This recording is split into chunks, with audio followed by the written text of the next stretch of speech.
Зохиолыг бичсэн Ламсрангийн Саранча, зохиолыг уншсан Туул Синди, гуниг хөөрсөн Замбуйлан. Ажил сургуультай яарсан олны толгой дээр өвлийн цас зөөлөн бодрно. Олны урсгал донд күртгэнийхээ ингрийг задгаалсан үүр цайх охин малгайгаа өрөөсөн гартаа атгачгаад уйлж авав. Охин сэргэлэн зангаараа ээжийнхээ байдлыг гадарлаж байсан ч ээжигээ өөр амьдрал сонгоно гэж бодсонгүй. Үүр цайхын ангид сурдаг Хол аймгийн охин хичээлдээ ирэхгүй олон хоног хичээлээ тасалснаас сургуулиас хөөгдөхдөрөө тулаад байв. Охин түүнд туслахаар дагуулan ээжийнхээ ажил дээр очин учир байдлыг ойлгуулan ээжээсээ найздаа эмнэлэг твцсэн эмчийн бичиг гуйжээ. Ээж нь дурамчхан сонсож сууснаа охиныг харж "Чи аль аймгийн хүүхэд вэ?" гэлээ. "Хөвсгөл аймгийн Шинэ Идэр сумынх юм уу?" "Тийм ээ. Танаа хаагур нутгалдгөө. Хөх бүртийн тэрүүгээр чи хэний хүүхэд вэ?" гэсэн оюун төгсийн нүд томорч амьсгал нь ихсэв. "Манай аавыг Сандуу гэдэг." "Сандуу гинэ. Өвөө гэх нэрийг мэдхүү?" "Сайн мэдэхгүй. Гэхдээ манай өвөөг Алдар гэдэг байсан гэлцдэг." "Аа, тийм үү. За охин минь, дахиж хичээлээ тасалж болохгүй шүү. Их чин чамд хичээлээс чөлөөлсөн эмчийн магадлалаа бичиж өгье дөө. Сурсан эрдэм гэдэг бол чиний өмч шүү дээ." гэж хэлээд санаа алдсан оюун төгс магадлалаа бичиж өгөөд охтыг зөөлөн нүдээр харав. "Баярлалаа хичээ. Зүгээр дээ охин минь. Хичээлдээ шамдаарай." "За, тэгнэ. Минь охин, найзтайгаа хоолнд ороорой" гэсэн оюун төгс охиндоо 20,000 төгрөг авч өгөв. "Баярлалаа ээжээ." Үүр цайх эхийнхээ цонхыг шаналсан царайг хараад найзтайгаа хамт гарав. "Танаа ээж ямар гоё сайхан хүн бэ?" "Тийм шүү. Аав минь бүр сайн хүн байдаг" гэсэн үүр цайхын самсаар шархирч хаягдаж үлдэх болцгоод байгаа мэт санагдах аавыгаа жигтэйхэн өрөвдөв. Гэтэл тэдний дэрэгдөөр ганган дэгжин хувцалсан нуруулга гадаа дээр үнэт сүрчгийн сайхан үнэр ханхийлгэн нилээд яаруу алхлан өнгөрөхөд охид эргэн харцгаав. "Энэ ямар гоё ах вэ?" гэсэн хөдөөгөө охиныг харж үүр цайх мөрөө хавчав. Мөнөх гадаа дээр үнтэй гутлын өсгийн хоншоор гялалзуулсаар дончтой наргагүй алхан ээжийнх нь өрөөнд орохыг үүр цайх нүдээ томруулан харав. "Энэ юун хүн юм бол?" гэх бодол давтсан охин гартаа атгсан 20,000 төгрөгийг найзынхаа гарт атгуулж "Би мартчихсан байна. Ажилдаа олчихлоо. Аавда туслана. Энэ мөнгийг чи хэрэгэл" гээд ухсгийн гуйлээ. "Хүүе үүр цайхаа хүлээлдэ. Би ганцаараа хоолнд орох юм уу?" гэх найзынхаа дууг сонссон үүр цайх эргэн хараад "Ганцаараа орохгүй юу да. Манай хотод чамайг тоох залуу олдвол сайн л байна" гэчгээд цаашгүй харагдахгүй болчихов. Үүр цайх шатаар дээшгүй хөдөөгөө охиныг явсны дараа эргэж бууж ээжийнхээ ажлын өрөөнд очин ийш тийш хүн харснаа хаалганы завсраар чихээ наан чагнав. Зүрхэн оволзон түг түгхийн ойр ойрхон цохилно. Хаалганы цаанаас ээжийнх нь нөгөө гадаа дээрийн хамт баясгалантай хөхрөлдөх дуун гарахад охины том алагнууд тунгалаг нулимсаар бүрхэгдэн үзэмжит ягаан уруулаа хөдөлгөн "Арайчтэй" гэж уурлан шивнэв. "Хөөх яав минь. Намайг өршөөгөөрөө хайрт минь. Би чамгүйгээр амьдарч чадахгүй" гэх гадаа дээрийн царай алдан хэлэх сонсогдоход толгойтой өссөн тэр чихтэй босох мэт хамаг биеийн заралзав. "Мут хинмэл бэрд. Миний ээжээр яахгүй. Миний ээж чамайг тоохгүй." Охин ингэж шазруунаар бодоод чихээ хаалганд улам наалаа. Нулимсан сул урссаар л. "Стив минь, үнэндээ миний амьдрал там болж хувираад байна. Миний нөхөр их сайн хүн. Би түүний гомдоох ирэхгүй. Би 3 хүүхэдтэй их хүн шүү дээ" гээд ээж нь санаа алдав. "Зөв. Миний ээж ингэж хэлэх ёстой. Одоо энэ гадаадыг хөөгд гаргах үз" гэж бодон охин ууж мамсгал аваад инээмсэглэв. "Би чамд хайртай штэ. Чамайг надад хайртайг би мэднэ. Биднийг юугаар ч цойршгүй хайр холбож байна шүү дээ." Гадаа дээрийн хэлэг сонсогдоход охин сэрхийн цочов. "Тийм дээ. Бид үнэхээр хайраар холбогдож, би энэ хайрыг үгүйсгэх гэж тун олон жил хичээлээ. Тэгэхэд 2 охин минь 2 настай байсан. Олон жил өнгөрсөн ч энэ хайр унтарсангүй улмал дүрлзэж намайг зовоож байна. Би одоо үнэхээр туйлдаж байна. Одоо надад чамайг үгүйсгэх чадал алга. Стив, би шийдсэн. Би нөхрөө хайртай үрсээ орхиод чамдаа ирнэ. Хайрт минь дээ. Миний чин үнэнч хайр минь. Намайг бурхан ивэлээ. Гадаа дээр ээжт нь хилээд тэрвэрлдэн буйг харсан охин хаалганаас холдоод доош шат уруудан гүйв. Тэр орой ээж нь дуур үзнэ гэж аавд нь хилээд удтал ирсэнгүй. Аав нь гараа гаргаж хийсэн хоолоо ойр ойрхон тагийг нь авч харан гигэлцэн холихыг охин нулимстай нүдээр харж хөөрхий дөө миний аав, миний өрөвдөлтөө хайртай аав минь гэж зүрхэндээ уйлж суулаа. Үүр цайх тэр өдөр хичээлдээ явсангүй. Задгаа ингэртээ толгойдоо малгаагүй их хотын гудамжаар хаашаа явж байгаагаа ч үл анзааран холихсоор л байлаа. Хичээлдээ ямагч хилдэг сурагч байсан үүр цайх их сургуульд ороод чичээлдэг оюутан болсон. Харин өнөөдөр анх удаа хичээлээ тасалж буйн энэ. Одоо яах вэ? Ямар үүдгүй орчлон бэ? Гүүрэн дээрээс унаад өгчгдгийм билүү? Охин өөртөө хилээд шүүрс алдав. Үгүй болохгүй юм байна. Би өгчихвэл аав минь улмал зовно. Би бас эгчдүүдээ хэрэгтэй. Одоо би аавда туслах ёстой том охин.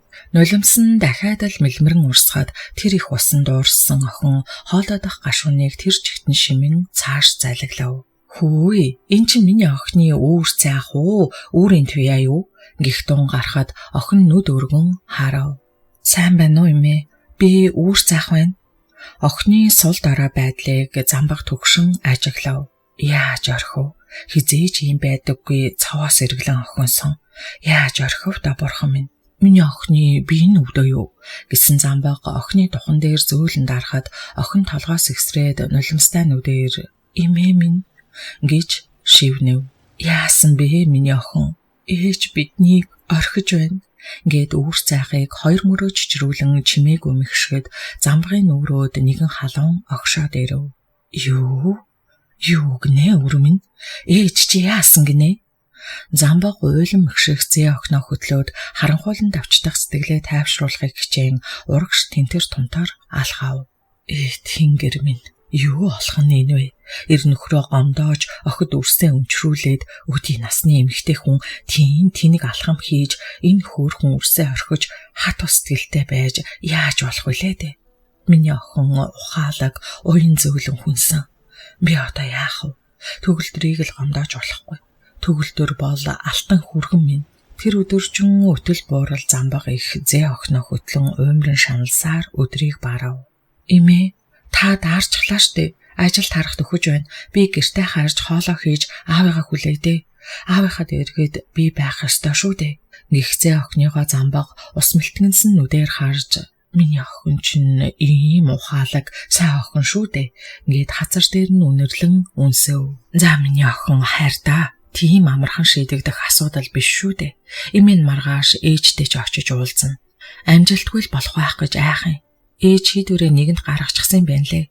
Бид хоёрыг 2 настай байхад эхэлсэн хайр юм гэсэн. Ээж уг нь их л тиссэн юм билээ. Би өчигдөр бүгдийг сонссон болохоор өнөө өглөө аавда ээжийг зүгээр л явуулчихаа гэж хэлсэн. Үүр цайх гомдолтой хилээд шүүрс алдахад замбагын дотор урагдах шиг ширхийн зүрхээр нь хатгуулав. Юу гинэ охин минь? Замбагын нүдэнд тэртех хонжилуудын оюун төгсийн баг залуугийн дүр харагдах шиг болов. Нэрээ тийм. Тэг хизээ охид минь 2 настай байсан байх шүү. Бурхан минь, хаанхын чүлээнийг элчингийн ажилтан царайлаг залуу. Замбаг өөртөө уулгалан дахин часгийн хатгалтыг мэдрэв. Тэр хүн гадаад хүн байна уу? Тийм ээ. Нилээд баян бололтой гадаад хүн байсан. Тийм би. За миний охин хайрч бай. Эмээ маргааш танаад очноо.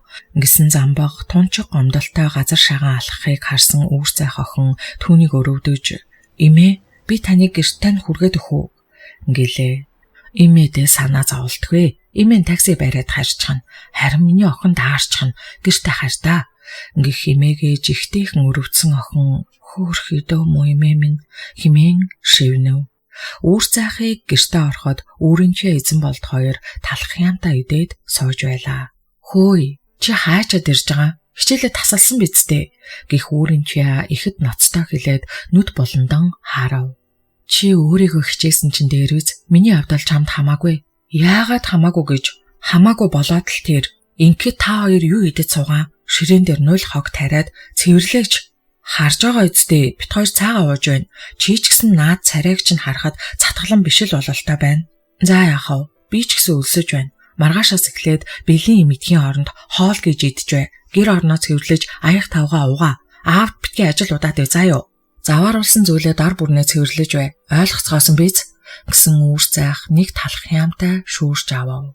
За чи өөрөө ч бас хичээх болж дээ. Гэсээр өөрөнчья босов. Ана таныг эзч өлсгөөр ууралдаг те. Эзэн болж юур алив нэгийг мдээгүй эрхтэн хинээ дээр инээхэд үүр зайх улам бачуурч дүүгээ өрөвдөв. Хөөхий дөө. Энэ хүн л хэцүүдэн дээ. Юм болохоор л ээжэд наалтдаг хүн. Үүр зайх хоолоодоо цэлэлцэн дүүрэх гашууныг хүчээр цааш зайлгав. Туяа чи хөргөгчнөөс мах гаргачих. За ямар хоол хийх юм бол аав? Бишээ. Би хоол хийн. Чи гурил зуурчих. Би мах татна. Харин эзэн бол цонгон арилах. Ойлгосон биз? Ичхгүй энэ та нар өдий том болцоочхоод дандаа аавыг зараад үүр зайх тэр хоёрыг зандраад босоож хормогч зөөлээ. Ани би яаж сонгон арилахын нүд хорсон штэ. За их чин чамааг өнөөдрийн ажлаас чөлөөллөө. Харин маргааш гэрээ ажил хийн шүү.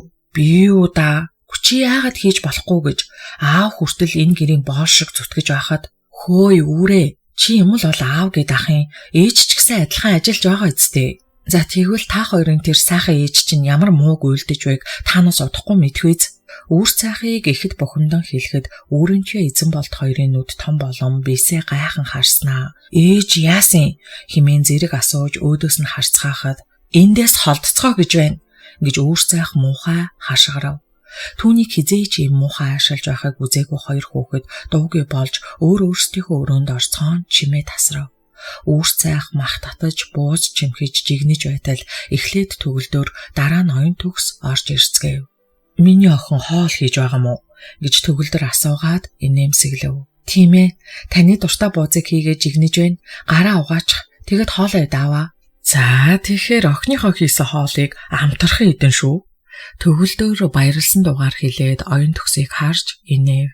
Тэгэлгүй яахав? Баярлалаа охин минь. Үүр цайх эхийгээ нүд буландан хараад дуурсангүй. Төгөлдөр усны өрөө рүү явлаа. Өчигдрийнхөө дагуулж очисон охинтой хоолнд ороо юу? Үгүй. Хоолнд ор гэж би мөнгө өгсөн биз дээ. Тэр мөнгийг тэр охинд өгчихсөн. Гараа угаагаад хоол ид. Тэгээдээ ааштай өрмөн. Оюун төгс инээмсэглэж хилээд ирэхэд охин багих шигэ тухайн зогссоор л байв. Миний охин зүгээр эз. Оюун төгсийг аргадан асуухад би яавал гэж зарим нэг хүнээс болж уур хүрээд байна. Үгүй яасан бэ? Оюун төгс охиноо гайхан хараад гараад явчихв.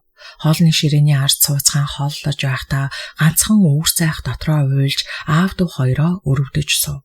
Ээжийнх нь уруултыг мдээгүй аав дүү хоёр нь бууз амтрхан идэж баяртайгаар инээд алдцгаана. Үүр цайх өөрийгөө албатан байж арайхийн хоёр бууз идээд аавынхаа өмнөх тавагт бууз овоолон хийлээ. Хөөе миний охин аав нь цадчихсан. Миний охин өөрөө идэж баясгалантай инээд алдах аавыгаа охин өмөлзөн хараад гараад явчихв. Маргааш орой бид ээжгүй хоолно. Яах вэ? Одоо яах вэ? Охин арга тасран бодоод нулимсаа цааш зайлгав. Хоол усны дараа үүр цайх галтгооны өрөөнөөс гарахгүй байгаад гайхсан оюун төгс тийш ороход охин уйлаад сууж байснаа босож зогсов. Миний охин яагаад уйлав вэ? Хэн чамаа гомдоогов? За алив наашир. Оюун төгс сандарч охиноо тэрж аргатахаар гараа сонготол үүр цайх огл харайн холдов. Үүр цайхаа охин минь гэж намайг битгий дууд. Танд тийм ирэх байхгүй гэж үүр цайхыг чарлахад телевиз үзэж суусан төгөлдөр цочиж гүйж орж ирэв. Үгүй чи яагаа вэ миний охин? Хин таны охин гэж би лав биш шүү. Ямар ч тохиолдолд би аавыгаа л гин миний охин гэж битгий дуудаад бай та намайг гиснээ үүр цайх мэгшин уйлж битнийг орхих гэж байгаа эцтэй. Миний нулимсыг сайн хар, бахаа хантал хар. Тэгээд тэр шин амьдрал өөдөө зайлж үз гэж хашгираад үүр цайх өрөөрөөгөө гүйж орж хүнжилт нүрээ нам ихшгэд өөрөнчөө ихэд балмагдан араас нь орж ирэв. Чи сая юу гэсэн бэ? Ээж гэд түүний хоолой зангиран дөхөн ирэхэд үүр цайх үсрэн босож түүнийг тэврээд "Ата бүгдээрээ яах юм бэ?" хэмээгээд бүр ихээр мэгшгэд өөрөнчөө час хийж ойрлоо. "Хүн чи яадаг охин бэ? Ээжигээ юу гэж байгаа золиг вэ чи? Яан гинэ?" хэмээн зандарсан төгөлдөр охиныхоо араас ухс хийв. "Хэрэггүй. Түүнийг орх. Түүний зөв. Оюун төгс ихэд тайван хилээд гараас нь татгаад ихэд гайхсан төгөлдөр эргэж харан зогсов.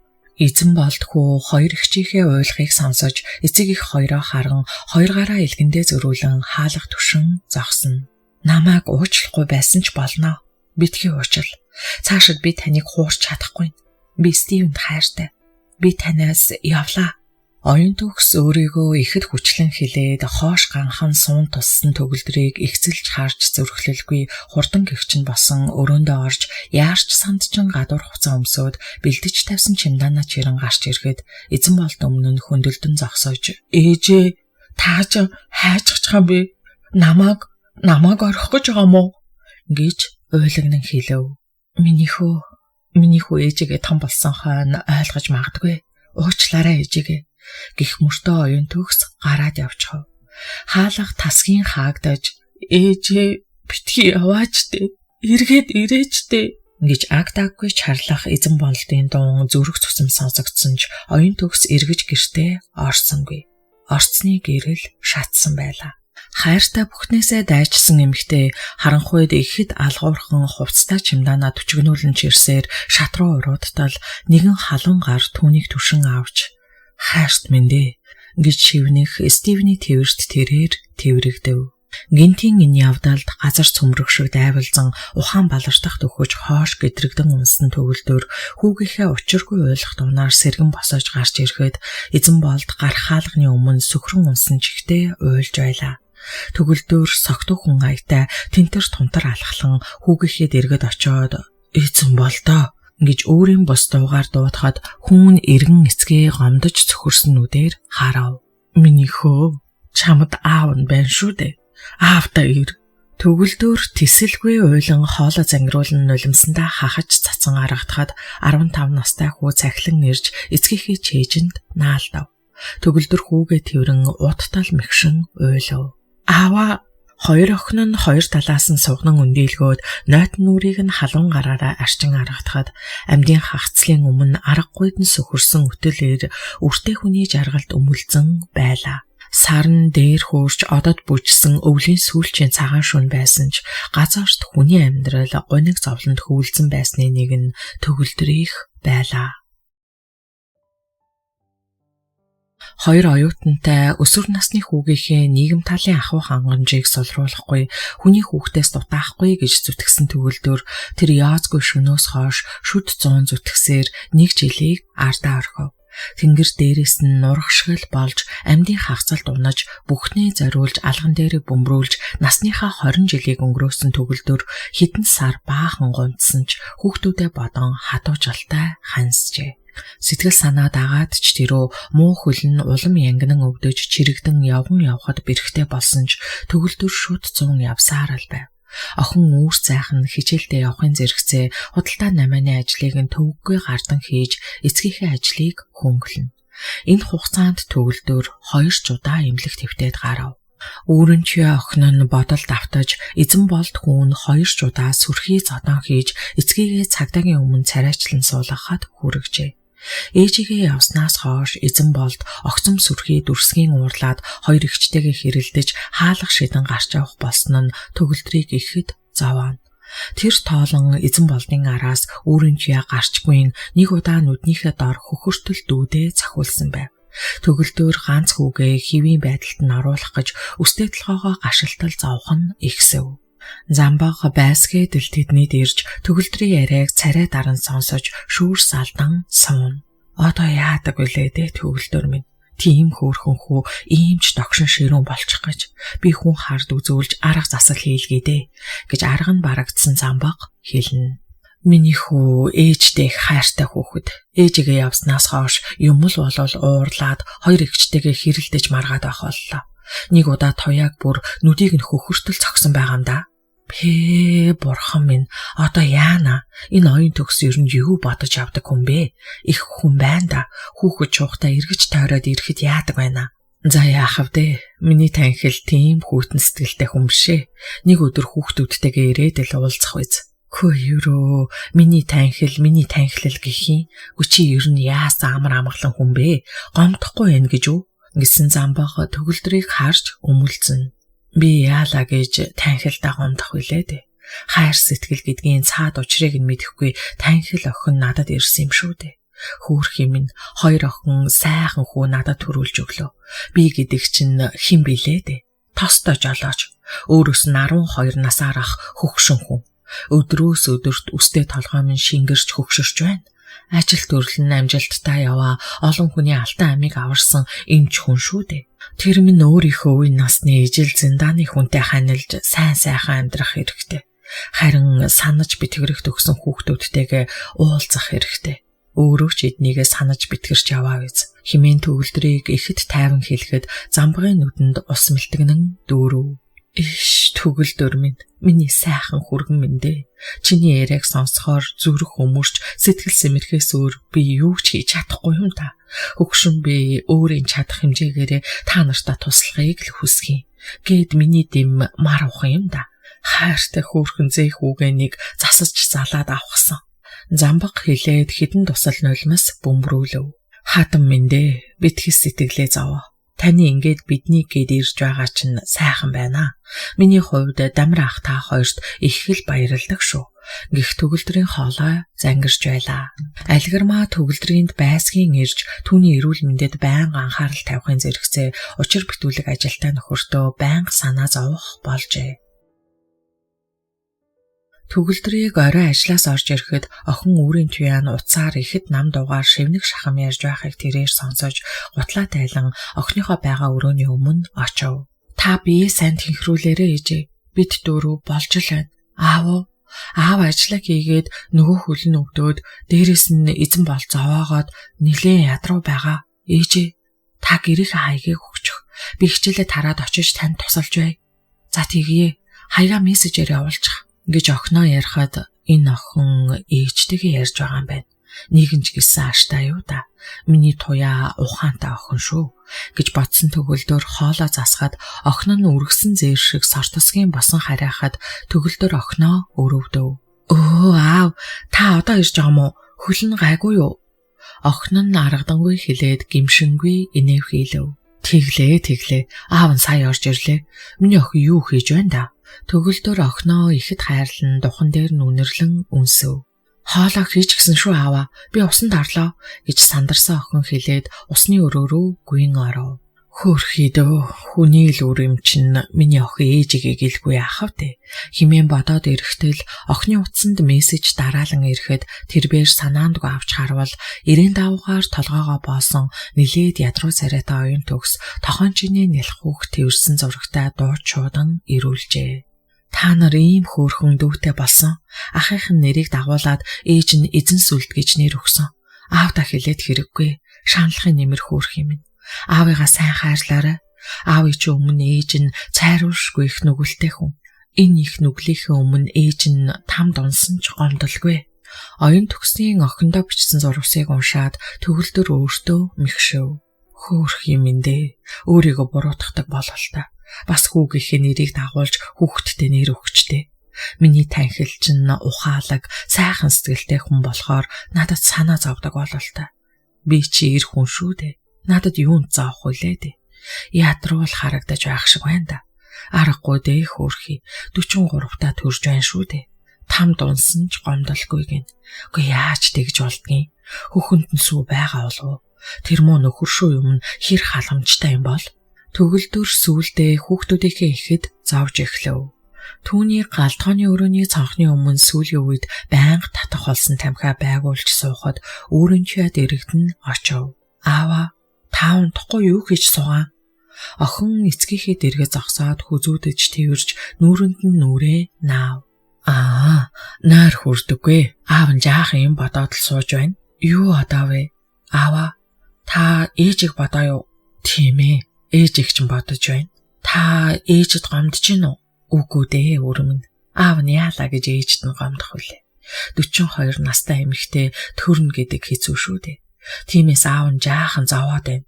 Аава, та яаж ээжийг төрснийг мэдсэн гэсэн өрөнчөө эцгийгээ гайхан харав. Туяа, миний охин аавыгаа уучлаарай. Аав нь чамд ирсэн мессежийг утсан дээрээс ч харчихсан юм аа. Төгөлдөр ихэд гимшингүй хэлээд инээмсэглэг хаягдахад өөрөнчөө эцгийнхээ гараас атгаж Аава, намайг уучлаарай. Би ээжтэй ярьдаг юм аа.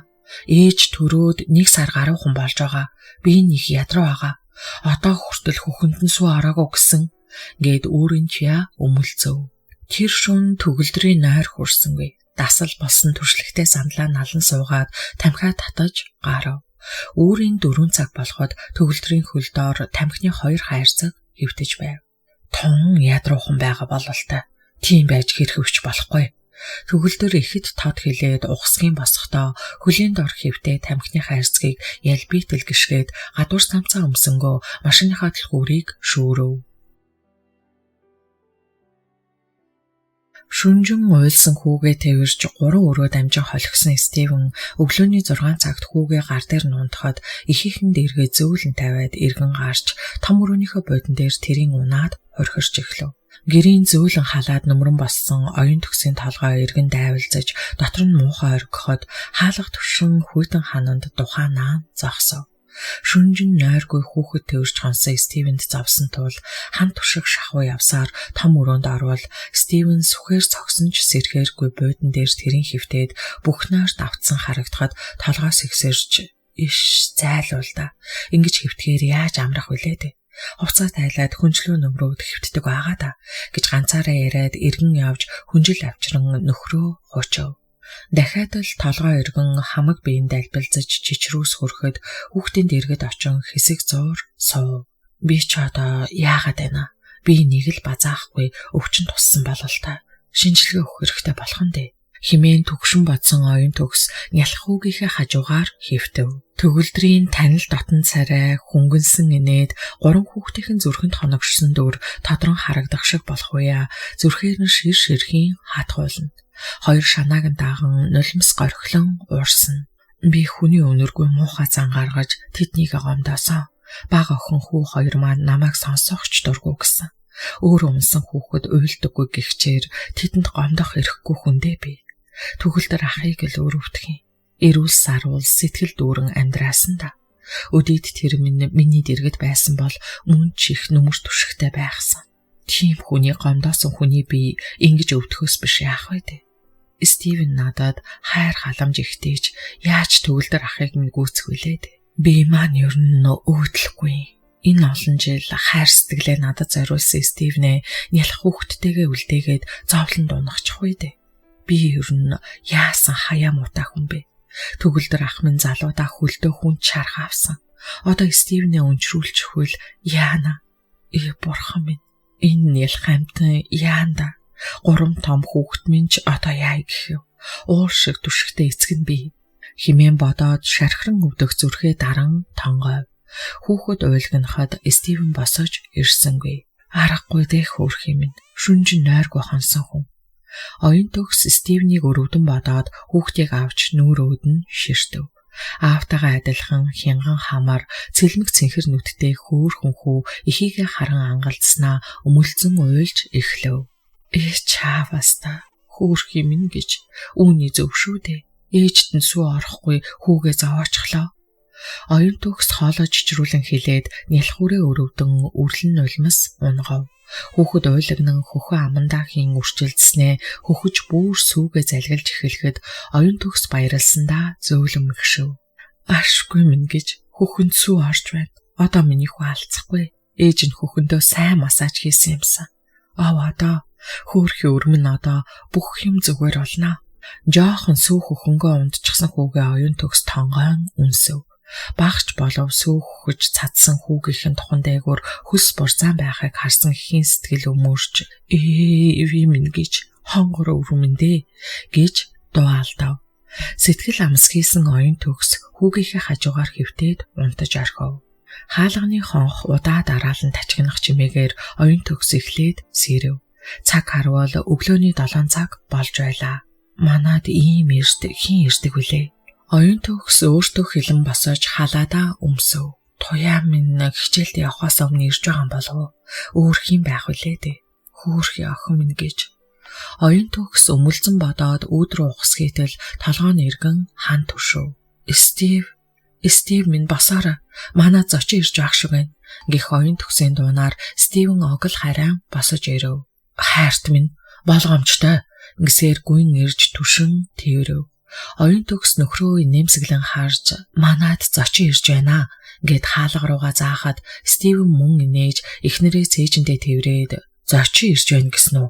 Ямар сайхан хэрэг вэ гэхэд оюун төгс өвд рүү зааж сонсооч гэлээ.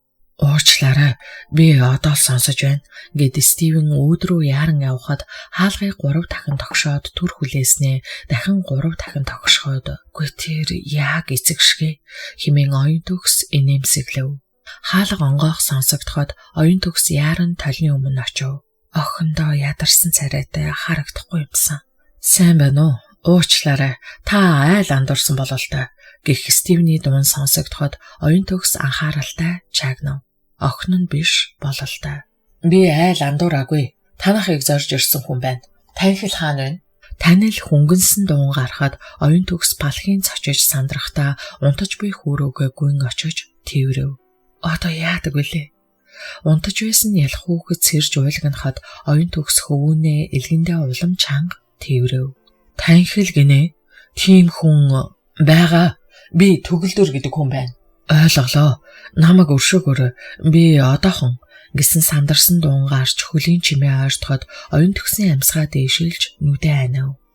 Бурхан минь, яаж царайг нь харах вүлээ? Хаалга зөөлөн онгойж төгөлдрийн танил царай харагдаж хүүхэд тэрсэн оюун төгсийг харан үүдэнд мигдэж зог тусгаад эмэгтэй хүүхдээ тэрсэн чихтэй босоож "Төгөлдөр ахаа" ингэж хоолой чичрүүлэн шивнэв. "Танхил минь." Төгөлдөр мөн хоолой чичрүүлэн хэлээд түүний дэргэд очив. Түүний өмнөөс нулимс туслуулсан том алагнууд мэлэмрэн байх тул тэрбээр тэрврэн авав. "Танхил минь, ах нь чамайг төрсөн гэж сонсоод ирлээ" ингэж хоолой чичрүүлэн хэлсэн төгөлдөр хүүхдийг харан инээх айдав. "Баярлалаа ахаа. Таныг ингээд ирнэ гэж сансангүй" хэмээн оюун төгс чин сэтгэлээсээ хэлээд нулимсаа арчив. "Ах нь ирэлгүй яахав дээ.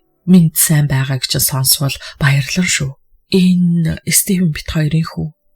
Оюун төгс Стивнээс зовсон бололтой хэлээд инээмсэглэн төгөлдрийн гар дээр бяцхан хөвгүнээ тавив.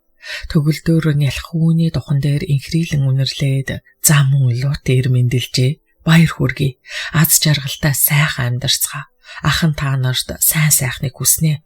Орж гарч явцгааж байгаарай." Ингэснээ үлгээнийх нь ингэрт 2 ширхэг хортын дэвсгэрт хавчуулаад хүү гихт нь өгөв. "Та суугаач дээ. Би одоохон" гэсэн Стивен хувцас өмсгөөр буцаж харайлгав. Хүү уйлгнахад оюун төгс авч хөхүүлв. Хөхөнд нь сүү байхгүй тул хүү толгоогоос игсчин нүрээ улаалган ойрлоход төгөлдөр сандран босож "Гүй хөхөнд чинь сүү алгаа" гэхэд оюун төгс толгой дохив. Өөрөө ядарч хүүхэд зовоогоод бол ямар хэрэг байна. Харин тийм ээ, ойлгохтой тэнхэрдгүй ахаа. Эцэг нь шүнжин тэрврээд төрөх унтсан. Зутарч байгаа улс байна да. Ингэснээ төгөлдөр гараад явчихав. "Та суугаач. Намайг Стивен гэдэг. Та намайг уучлаарай" гэсэн Стивен шил аяганд халуун ус хийгээд Джеймсний цай дүүрэн дээрээс нь 2 яотонхийн жижиг халбгаар хутгаж уусгаад төгөлдөрт байрав. "За тэр чи бит хоёрын нэг нь уучлуулж нэг нь уучлах яах вэ? Ир улс болно нэз. Цаад танхилч хөхөнд сүү алга. Өлссөн хүүхэд ингэж их орилбол чих нь өвдөн.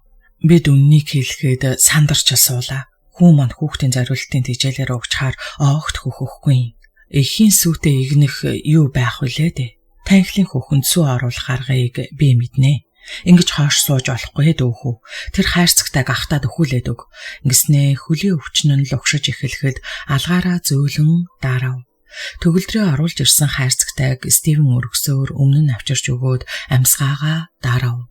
"Үгүй яггүй хүнд байх чинь. Ганц хоньны шинэ мах байгаамаа. Гарын мах арай анги юм." "Хоньны гарын мах гэж үү?" хэмээн Стивен гайхан асуув. "Бүтэн хоньны махаа. Манайхан хоньны махыг хаа гуй гэж салгаж нэрлэдэг. Уучлаарай.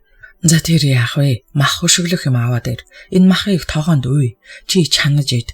Би танхил чүл хийж өгье." "За баярлалаа."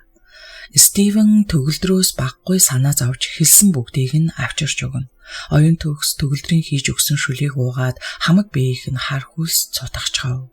чи чинь яатарчихсан байна шүү дээ.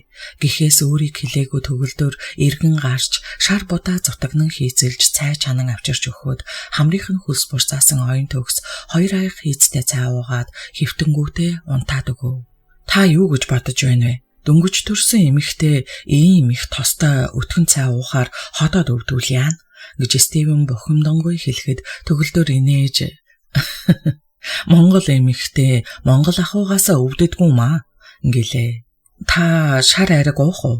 Төгөлдрийг явах шинжгүйд урам хугарсан Стивен хэлв. Үгүй ээ, би жолоо барьж аваа.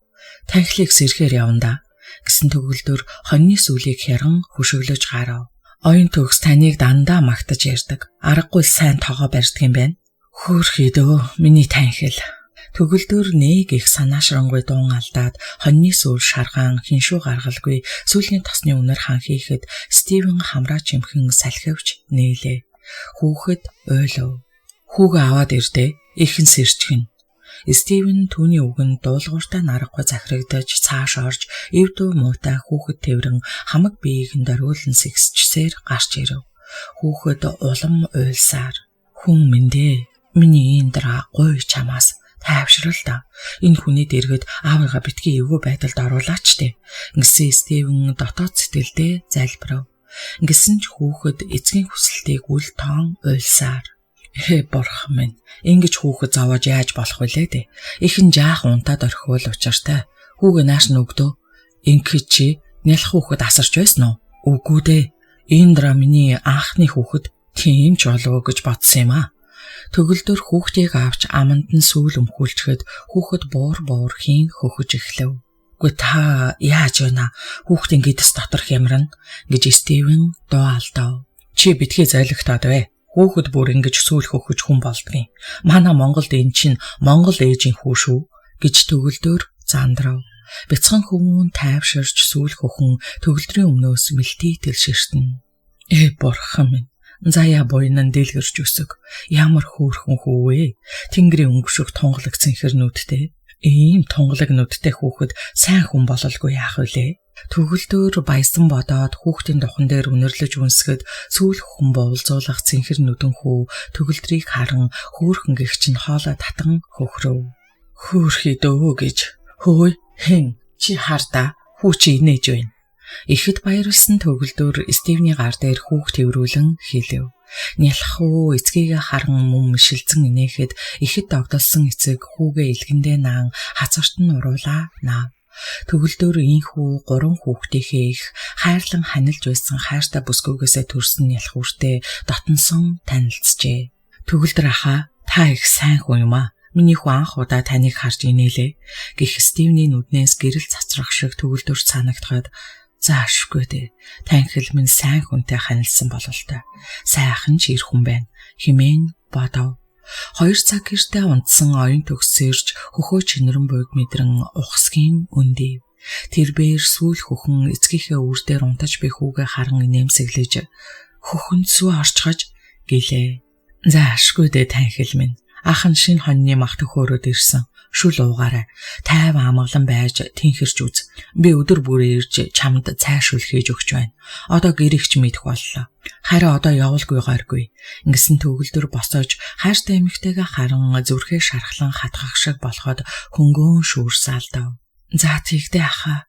Хүн минь эзэн болд минь ямар шуухан байна да. Оюун төгс хоолой зангируулан хэлээд хоолойд мэлтэлзэн дүүрэх гашууныг цаашин залгиж орхив. Санаа зовлтгүй. Ирэх золиг шүү дээ. Гэхдээ чамайг их л сандаг бололтой. Төгөлдөр хүүгээ бадан ихэд гунигтай хэлээд үүд рүү явхад оюун төгс тэсгэлгүй нулимс туслуулав. Хүлээгээр ахаа. Өчүү хүн бэлэг. Стивен хайрцагтай зүйл тэврэн ирж ингэртэн тэврүүлээд та гайхалтай хүн юм аа. Бидэнд их тус боллоо. Мэдээж таны болон хүүхдүүдийн ч өмнө би буруутай. Гэхдээ би та нартаа чадахын хэрээр дэм тустай явахыг хүсэж байна. Оюун төгс хүүхдүүдээ их сандаг. Та хүүхдүүдээ ирүүлж байгаач гэлээ. Төгөлдөр түүний мөрөн дээр найрсгаар алгадаад гадагш гарав. Оюун төгс нулимс бүрхснүүдээр араас нь харсан ч үг дуугарч чадсангүй. Хөөрхий дөө, сайхан сэтгэлд ах минь. Төгөлдөр орцноос гараад машин руугаа маш удаан явв. Муу хөлн шархиран өвдөж байг сая мэдрэв. Хөө ердөө цагаа олж өвдөх шүү. Танхилыгаа өөр хүний ихнэр болж хүүхдийг нь төрүүлчихсэн байгааг харах хэцүү л байлаа. Одоо яа гэхэвдэ. Нэгэнт ийм болсон амьдрал хаана. Жаргалтай сайхан амьдрагдээ тэр минь. Танхилын минь зөвөө. Ажил бүтээл нь өөдрөг сайхан яваа залуу хүн над чиг хөлөөч ирсэн хүнийг дагуулan явах муухай шүү дээ. Стивен шиг эрдэм мэдлэгтэй сайхан эр хүнийг туршсан нь дээр яг таарсан сайхан хос. Төгөлдөр ихэд хямран бодоод машиныхаа хаалгыг онгойлгон хайрцагтайг хажуугийн сандал дээр тавив. Зүрх сэтгэлд нь гуниг харуулсал хөвсөлдсөн. Машиндаа суух гэснээ болоод эргэж оюун төгсийн цонхууд харав. Оюун төгс цонхон дээрээ араас нь харан зогсож байснаа гараа өргөв. Төгөлдөр хурдан гихчин баруун гараа өргөснөө өөрийн ирэхгүй хідэн тусал нулимс унагчаад хэрдээл хурдан хөдлөн машиндаа орж суугаад жолоогоо түшин уйлав. Оюун төгс төгөлдөр машиндаа суугаад хөдлөхгүй ихэд утгыг шимшрэн харсаар түүнийг яван явтал харж зогсоод ханхий төлшүүрс алдав. Юунд ч юм бэ түүний өмнөх амьдрал дэндүү харамсалтай хайран санагдахад уйлмаар санагдсан ч арай их юм бие барив. Стивен араас нь халуу аргуулan тэрвэрч намайг уучлаарай хайрт минь. Чамд хэцүү вэ нү? Гэж аргадан хэлээд мөн шүүрс алдав. Оюун төгс түүний ханхар цээжинд нүрээ наагаад асгаруулan уйлав. Тийм ээ. Надад хэцүү вэ. Би түүнийг ингэтлэн гомдоох ёсгүй байсан. Тэр миний хувьд ачлалт хүн. Тийм гэлээч би чамайг сонгосон шүү дээ. Тиймээс чи минь битгий заваарай. Би заахгүй. Би чиний дэргээд үргэлж жаргалтай байдаг. Энэ олон жил чамайгаа зүрхэндээ хадгалсан. Чамайг надад ирсэн шөнө миний сэтгэлд нар мандсан юм шүү дээ хайрт минь. Одоо чи минь надад эндраг төрүүлж өгч аз жаргал бэлгэллээ. Би ганцхан чамдаа л хайртай. Маш их хайртай. Гэж Стивен хоолоо зангируулан хэлв. Тэр өдрийн орой тэднийд дараагийн зочин ирсэн нь тор савтай зүйлс барьцгаас нь замбаг дамиран 2 байлаа. Сайн байцгаана уу? Гэсэн оюун төгс өөрийг хэлж чадсангүй доош харан зогсоход иш чаавас байж байгааг нь гэж өөртөө шимшрэн бодсон замбаг охиноо тэрэн үнсгэд дамиран духан дээр нүнэрлээд ихэд албархуу хоолоо засан тухтай наргагүй сууж Стивнийг нүд болондон харав. Нохон хүү юм даа чи. Тэр сайхан амьдралыг сөөрүүлж л байдаг. Энэ золгийг нэг л харсан царай шиг. Сайн байцгаана уу? Стивен ихэд илдгээр мэндэлэхэд дамиран албархан хариу мэндэлж замбаг дурамж хаан толгой дохив. Танилц миний нөхөр Стивен. Энэ хүн бол миний ээж замбаг дамир ах 2. Дамиран Стивентэй найрсгаар гар бариад ууралсан мэдхүүтэн царайлан суух эхнэрийнхээ хажуугаас зөөлөн яврав. Та байна. Би маш их баяртай байна. Гэх Стивенд танилцсандаа баяртай байна гэж дамиран хариулаад эхнэрийнхээ муухай харцсанд оруулгуулн чимээгүй болов. Бид төгөлдрөөс сонсоод ирлээ. Ямар тааж шинэ хүн төрсөнд баярлалаа. Би зээгээ үзмээр байна гэсэн замбаг оюун төгсөд тор савтай зүйлс өгөөд ганц удаач болов уцаар ярьчихгүй хүн юм а чи. Хийх ёсгүйг хийсэн ч ажлаа орхидог чи яаж байгаа гэж загнав. Оюун төгс хариу хэлэлгүй хүүгээ авчирхаар явав. Дөнгөж төрсөн хүнийг аашлаад юу хийнэ вдэ. Тэгээд ч ямар хүүхэд нас биш, нас бий төрсөн хүний амьдралд оролцоод юу хийх вдэ. Химэн дамиран эхнэрээ ятгах байдлаар хэлээд бүр уурыг нь дөрүлзүүлчихв. Тийм би. Миний төрсөн охины амьдрал чамд хамаагүй ч надад хамаатай. Би алигрмаад хизээч ийм хүүтэн хүндий хандаж байгаагүй шүү. Гэж замбах уурлахад дамирангийн арга барагдаж нөгөөтэйгүүр Стивнээс учиргүй зовж нялах нэраа хүүхдийн дэргэд хэрүүлхийх сайхан зүйл биш шүү дээ гэж жишүү харан суухад замбаг чимээгүй болов. Энэ өдрөөс хойш төгөлдөр замбаг 2 ээлжлэн ирж оюун төгсөд шүл цай хийж өгч тойловч тэрээр огт тэнхэрч өгөхгүй тэднийг зовоож эхлэв. 6 сар болоход оюун төгс улам турж сайхан царайнд харшин хатангаршиж элгэн тус газар нь мэдэгдэхүйц томорч эхлэв. Ерөөсө болохгүй нэ. Шинжилгээ өгөх хэрэгтэй гэж замбаг хэлээд нулимсаа хүчлэн цааш залгив. Хөөрхий дөө миний зовлон тохин ямархан тохиолоор ийм шаналх болов. Замбаг харамсан бодоод харвал Стивен орны өмнө сөхрөн суугаад оюун төгсийн турж жижигхэн болсон гарыг барьж нулимс туслуулж байг үзэж жигтэйхэн өрөвдөв. Хөөрхийдөө хаа газрын хүний үр энд ингэж завж сууна. Хайр сэтгэлээ гэж. Замбаг өөрийн бодолдоо уяран уймарч суухдаа тэртех он жилүүдтэй хамт сэтгэлээс нь хаягдж үлдсэн бор хунг гинт сангалзан хэрдгийн цочов. Хөөрх юм уу бор хун амьд минь байдаг болов уу? Замбагын зөвлснөөр оюун төгсөд шинжилгээ хийлгэж эхлэв. Илэгний битэг гэсэн олиггүй өвчний онш сонссон замбаг хэрдгийн цочож охиноо дотроо ихэд өрөвдөв. Хөөрхийдөө муу охин минь өөрийгөө буруутгаж үр хүүхэд анхны ханаас сангалзан ихэд завж шаналснаас энэ өвчнийг тосчээ. Химээх бодол өрцгийг нь нухлав. Хүүхдээ яах юм бэ? Би түүнийг орхихгүй. Тэр дэндүү балчир байна. Би хаашаач явахгүй. Бас эмчлүүлэхгүй. Өхөл өхөн л үз. Ер нь амьдрах ч хүсэл алга. Ихэд шаналж зан ааш нөөцлөгдсөн оюун төгс хашгирах шахам хилээд төрөх төгсөн эмэгтэй гэдэс шиг томорсон гэдсэндээ гутран мэгшин уйлж буруу хараад хэвтчихв. Стивен бид хоёр ийм байдлаар дуусах гэж бид хайрлалцжээ. Намайг уучлаарай. Үүнийг би хүсээгүйч бурхан намайг шийтгэж. Бурханы шийтгэлийг би яалтаа билээ. Би шийтгэлийг нь хүлээн авах ёстой. Оюун төгс мэгшин уйлна. Зүрхэн зүсэгдэх мэт шаналсан Стивен оюун төгсийг царайчлан харав. Охин минь дээ гэж замбаг цөхөрсөн дуугаар аргадна. Ээжээ, та намайг төрүүлээгүй байсан бол дээр байсан. Намайг ийм болцоход байгааг та харах ёсгүй байсан. Оюун төгсийн энэ үг замбагын зүрхийг зүсэх мэт шир ширхийн хатгуулав. Гэсэн ч зүрх сэтгэлийн энэ шаналлыг замбаг шүд зуун твчиж эмч хүний тайван дүлгэн харцаар тэр завлан тохноо харан шин орой болтол суужээ.